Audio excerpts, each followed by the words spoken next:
Hello and welcome to Lavneesh sir की class.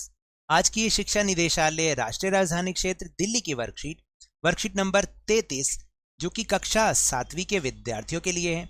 यह ली गई है विज्ञान विषय से और इसमें जिस पाठ को हम समझ रहे हैं उसका नाम है प्रकाश। और इस पाठ के अंतर्गत आज हम सूर्य का प्रकाश श्वेत अथवा रंगीन इसके बारे में समझेंगे। तो चलिए शुरुआत करते हैं मेरे साथ और समझने की कोशिश करते हैं। तो देखिए यहाँ पर एक चित्र दे रखा है। ओह, ये तो बहुत ही बढ़िया चित्र है और ये इंद्रधनुष का चित्र है। इंद्रधनुष वाकई ही हमें तो बहुत हमारा मन मोह लेता है। क्या आपका भी ऐसा ही होता है? और साथ में यहाँ पर चित्र नंबर 2 देखेंगे, इसमें 7 रंग हैं जो कि इंद्रधनुष के ही जैसे रंग हैं। तो इसका मतलब आज की हमारी ये वर्कशीट इंद्रधनुष के रंगों के बारे में ही है। तो देखिए, क्या आपने आकाश में कभी इंद्रधनुष देखा है?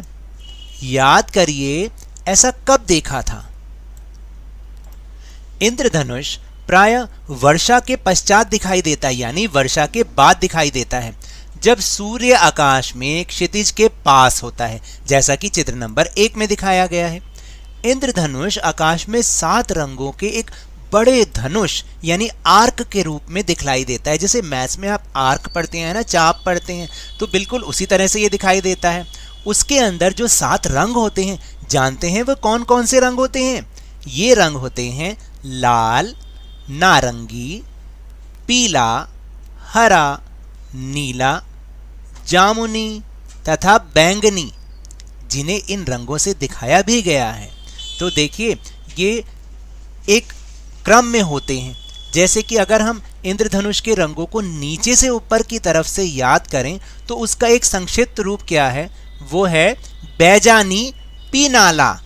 है ना अजीब सा शब्द, लेकिन अगर आपने एक बार याद कर लिया तो आपको याद हो जाएगा बैजानी पीनाला मतलब बैंगनी, जामुनी, नीला, हरा, पीला और कौन सा? नारंगी और लाल। बैजानी पीनाला। तो अब स्मरण योग्य क्या है, याद रखने वाली बात क्या है कि आप इंद्रधनुष तभी देख सकते हैं जब आपकी पीठ सूर्य की ओर हो। फिर हम बात करते हैं प्रिज्म की। प्रिज्म जानते हैं क्या होता है? प्रिज्म एक कांच का टुकड़ा होता है जो कि जैसे डायमंड शेप होती है ना, वैसा होता है। आखिर ये करता क्या है? तो यही हमारा टॉपिक भी है कि श्वेत प्रकाश में 7 वर्ण होते हैं, यानी जो एक सफ़ेद प्रकाश है उसके अंदर 7 रंग होते हैं। अब आप कहेंगे कि सर कैसी बात कर रहे हैं, क्या भला सफ़ेद रोशनी में 7 रंग होते हैं? कभी हो ही नहीं सकते। तो चलो इसके लिए एक गतिविधि करते हैं। कांच का एक प्रिज्म लीजिए,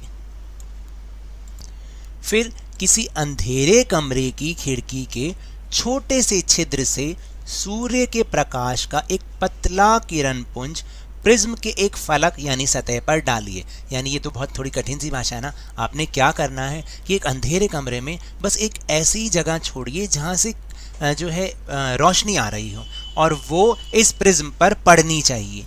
फिर प्रिज्म के दूसरे फलक से बाहर निकलने वाले प्रकाश को सफ़ेद कागज की एक शीट पर गिरने दो। आपको 7 रंगों या वर्णों का इंद्रधनुष जैसा एक रंगीन पैटर्न मिलेगा। यानी कहने का मतलब है कि अगर हम उस प्रिज्म के एक तरफ से रोशनी डालें तो दूसरी तरफ से जब वो रोशनी बाहर निकल रही होगी, जिसको आप एक कागज पे देखेंगे, तो वो 7 रंगों में बदल जाएगी। ये दर्शाता है कि सूर्य के प्रकाश में 7 रंग अथवा वर्ण विद्यमान होते हैं। यानी जो सूर्य का प्रकाश कैसा होता है? सफ़ेद होता है ना। तो लेकिन उस सफ़ेद में भी 7 रंग मिले होते हैं, तब जाके वो सफ़ेद बनता है। इस तरह के पैटर्न आप दैनिक जीवन के बहुत सी गतिविधियों में देख सकते हो। कुछ गतिविधियों को आप घर पर भी कर सकते हो।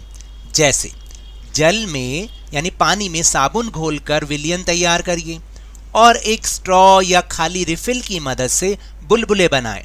ये बुलबुले रंगीन दिखाई देते हैं ना। या कई बार आपने देखा होगा, आप में से बहुत से बच्चे वो बाजार से जब कोई मेला लगता है तो आप वो जिसमें से बुलबुले निकलते हैं ना, वो वाला वो खरीद के खिलौना लाते होगे। तो ध्यान से देखना, आपकी बार जब लाओगे तो बुलबुले जब निकलेंगे और वो रोशनी में अगर आप उनको फुलाएंगे, अगर वो किसी सतह पर गिर के मतलब जैसे खड़े हो जाते हैं तो आप देखेंगे उनमें से रंगीन रोशनी आ रही होगी। इसी तरह से एक सीडी तो आप सब जानते होंगे। सीडी से प्रकाश को परावर्तित करिए, आप अनेक रंगों को देख सकते हैं। यानी आप धूप में एक सीडी को लेके खड़े हो जाएं और फिर आप सूर्य के प्रकाश को परावर्तित करके दूसरी सतह पर डालेंगे तो आपको उसमें से इंद्रधनुष के 7 रंग ही नजर आएंगे। तो देखा, ये होती है सफेद रोशनी में 7 रंगों की रोशनी। अब हम समझते हैं न्यूटन की डिस्क। अब ये न्यूटन की डिस्क क्या है? लगभग 10 सेंटीमीटर व्यास की गत्ते की एक वृत्ताकार डिस्क लीजिए। इस डिस्क को 7 खंडों में बांट लीजिए तथा चित्र में दर्शाए अनुसार इन खंडों को इंद्रधनुष के 7 वर्णों या रंगों से पेंट कर लीजिए। यानी आप इस पे अपने कुछ वाटर कलर भी लगा सकते हैं, जैसा कि चित्र 2 में ऊपर दिखाया गया था, अभी मैंने आपको जब दिखाया था। डिस्क के केंद्र में एक छोटा छिद्र बनाइए और एक बॉल पेन के रिफिल की नोक पर इसे ढीले से लगाइए। जब डिस्क को आप तेजी से घुमाते हैं ना, तो रंग आपस में मिल जाते हैं और इस डिस्क को सामान्यतः न्यूटन की डिस्क कहते हैं, क्योंकि जब आप उस डिस्क को तेज तेज घुमाएंगे तो आपको वो 7 रंग नहीं नजर आएंगे, बल्कि ऐसा लगेगा कि वो व्हाइट कलर का है, सफेद कलर का है। तो अब आप समझे कि सूर्य के प्रकाश में, सफेद प्रकाश में 7 रंग मिले हुए होते हैं। तो थी ना मजेदार वर्कशीट ये। चलिए अब हम चलते हैं अपने प्रश्नोत्तर की ओर। तो पहला प्रश्न है कि इंद्रधनुष में कितने रंग अथवा वर्ण होते हैं? तो बहुत आसान सा है कि इंद्रधनुष में 7 रंग अथवा वर्ण होते हैं।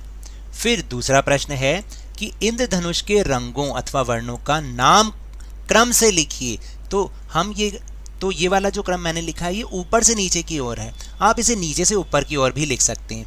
जैसे सबसे ऊपर आता है लाल, फिर उसके नीचे नारंगी, फिर पीला, फिर हरा, नीला, जामुनी तथा बैंगनी। और अगर हम नीचे की ओर से लिखेंगे तो पहले बैंगनी आएगा, फिर जामुनी, फिर नीला, फिर हरा, पीला, नारंगी और लाल। है ना आसान। अब चलते हैं प्रश्न नंबर 3 पर। प्रिज्म के एक गुण को लिखिए। एक गुण को या गुण को लिखिए कि प्रिज्म करता क्या है। देखिए, जब प्रिज्म में से सूर्य का प्रकाश या फिर कोई भी प्रकाश गुजरता है तो वह इंद्रधनुष के समान 7 रंगों में बंट जाता है। तो प्रिज्म हमें यह दिखाता है, यह दर्शाता है कि सूर्य के प्रकाश में 7 रंग विद्यमान है, यानी सूर्य के इस सफेद प्रकाश में 7 रंग होते हैं। और फिर प्रश्न नंबर 4 है कि इंद्रधनुष दिखाई देने की एक शर्त लिखिए। तो देखिए, इंद्रधनुष प्राय वर्षा के पश्चात दिखाई देता है जब सूर्य आकाश में क्षितिज के पास होता है। और आप इंद्रधनुष तभी देख सकते हो जब आपकी पीठ सूर्य की ओर हो, यानी सूर्य की तरफ अगर आप देखोगे तो इंद्रधनुष कैसे नजर आएगा? हमेशा सूर्य के एकदम ऑपोजिट, वो विपरीत दिशा में नजर आता है इंद्रधनुष। तो ये तो थी आज की वर्कशीट। अगर मेरे इस तरह समझाने से आपको थोड़ा सा भी समझ में आया हो तो इस चैनल को ज़्यादा से ज़्यादा सब्सक्राइब कीजिए, लाइक कीजिए और बहुत ज़्यादा शेयर भी कीजिए। और हाँ, मेरे साथ इसी तरह आसानी से वर्कशीट को समझते रहिए, लेकिन ध्यान और मन लगाकर पूरी मेहनत और लगन के साथ ऑनलाइन ही सही पढ़ते जरूर रहिए। और अगर आपको कोरोना वायरस को हराना है ना, तो मास्क जरूर लगा के रखिए और जब भी उपलब्ध हो, जब भी संभव हो, इसका टीकाकरण अवश्य कराएं, क्योंकि कोरोना को हराना है और जिंदगी को एक बार फिर से सुहाना बनाना है। इसी उम्मीद के साथ बहुत बहुत धन्यवाद।